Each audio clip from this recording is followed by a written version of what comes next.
For the first time in history, people and machinery are working together, realizing a dream.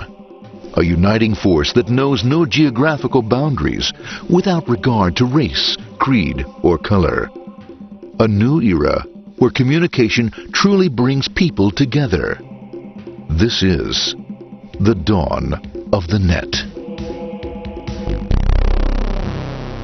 Want to know how it works? Click here to begin your journey into the net. Now, exactly what happened when you clicked on that link? You started a flow of information. This information travels down into your own personal mailroom, where Mr. IP packages it, labels it, and sends it on its way. Each packet is limited in its size. The mailroom must decide how to divide the information and how to package it. Now, the package needs a label containing important information, such as sender's address, receiver's address, and the type of packet it is.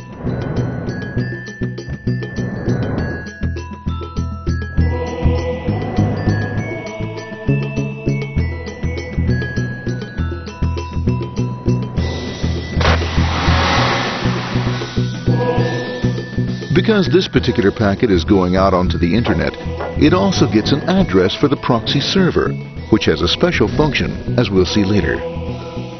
The packet is now launched onto your local area network, or LAN. This network is used to connect all the local computers, routers, printers, etc. for information exchange within the physical walls of the building. The LAN is a pretty uncontrolled place, and unfortunately, accidents can happen.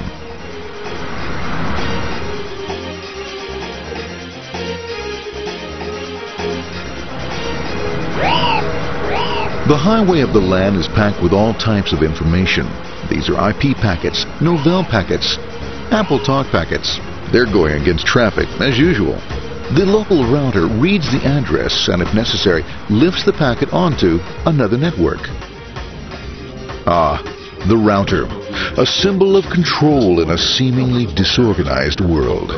Sorry about that. Let's put this one here, this one here. This one goes here, this one goes here. I don't like this one. Let's go with this one. Let's go here. A little bit left. Let's go with this one here. Another channel here. Let's put that one here. Let's put that one here. There he is.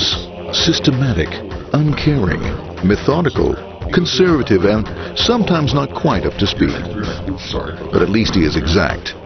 For the most part. That's one goes there. That one goes there. That one goes there. That one goes there. And this one goes there. Another one goes there. That goes there. He's behind. That one goes there. That goes there. He goes there. One goes there.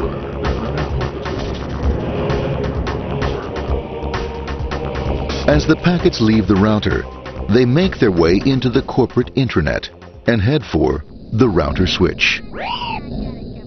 A bit more efficient than the router switch plays fast and loose with IP packets, deftly routing them along their way.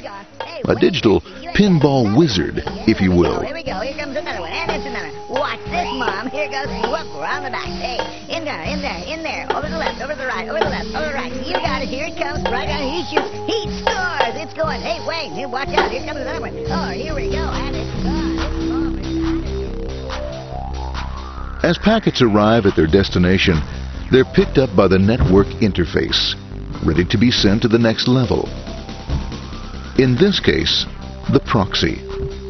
The proxy is used by many companies as sort of a middleman in order to lessen the load on their internet connection, and for security reasons as well. As you can see, the packets are all of various sizes, depending upon their content.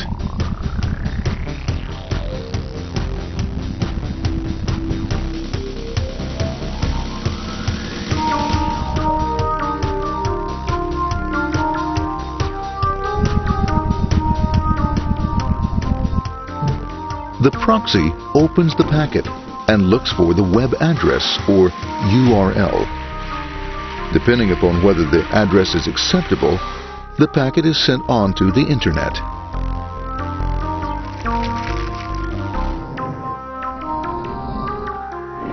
There are, however, some addresses which do not meet with the approval of the proxy, that is to say, corporate or management guidelines. these are summarily dealt with. We'll have none of that. For those who make it, it's on the road again.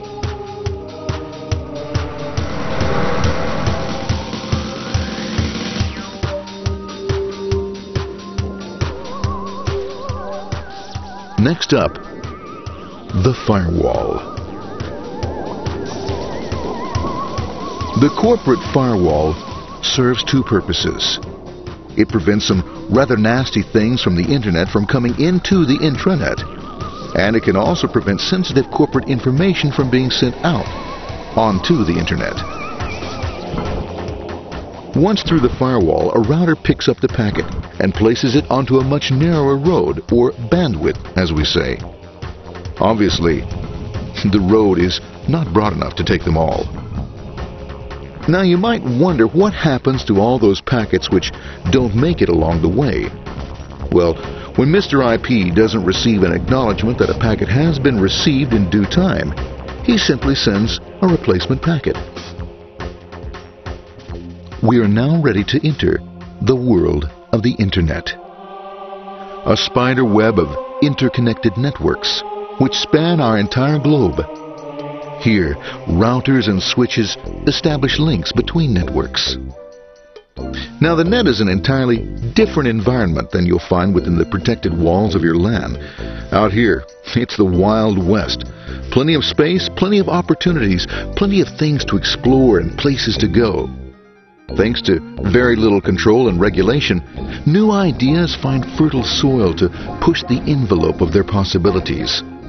But because of this freedom, certain dangers also lurk. You'll never know when you'll meet the dreaded ping of death. A special version of a normal request ping which some idiot thought up to mess up unsuspecting hosts. The paths our packets take may be via satellite, telephone lines, wireless, or even transoceanic cable. They don't always take the fastest or shortest routes possible, but they will get there. Eventually. Maybe that's why it's sometimes called the worldwide wait. But when everything is working smoothly, you can circumvent the globe 5 times over at the drop of a hat. Literally. And all for the cost of a local call or less. Near the end of our destination, we'll find another firewall. Depending upon your perspective as a data packet, the firewall can be a bastion of security or a dreaded adversary. It all depends on which side you're on and what your intentions are. The firewall is designed to let in only those packets that meet its criteria. This firewall is operating on ports 80 and 25. All attempts to enter through other ports are closed for business.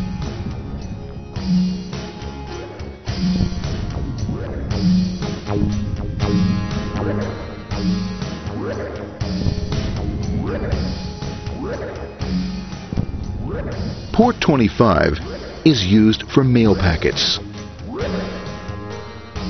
while Port 80 is the entrance for packets from the Internet to the web server. Inside the firewall, packets are screened more thoroughly. Some packets make it easily through customs, while others look just a bit dubious.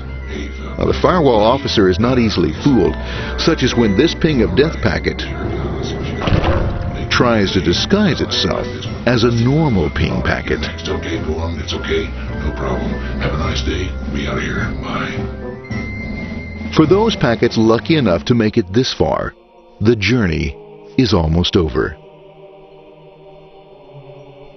It's just a line up on the interface to be taken up into the web server.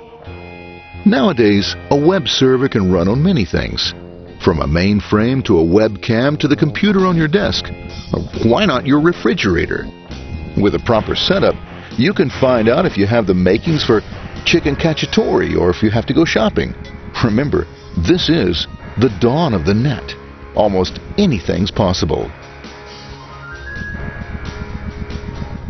One by one, the packets are received, opened, and unpacked. The information they contain, that is, your request for information, is sent on to the web server application.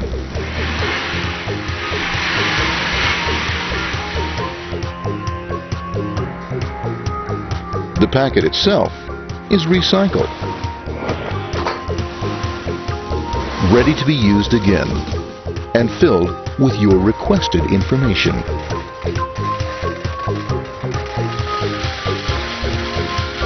Addressed and sent out on its way back to you. Back past the firewall, routers, and on through to the internet. Back through your corporate firewall.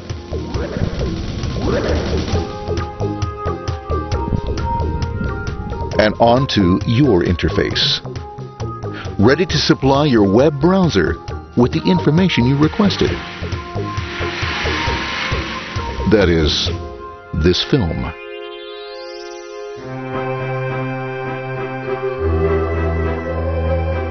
Pleased with their efforts and trusting in a better world, our trusty data packets ride off blissfully into the sunset of another day, knowing fully they have served their masters well.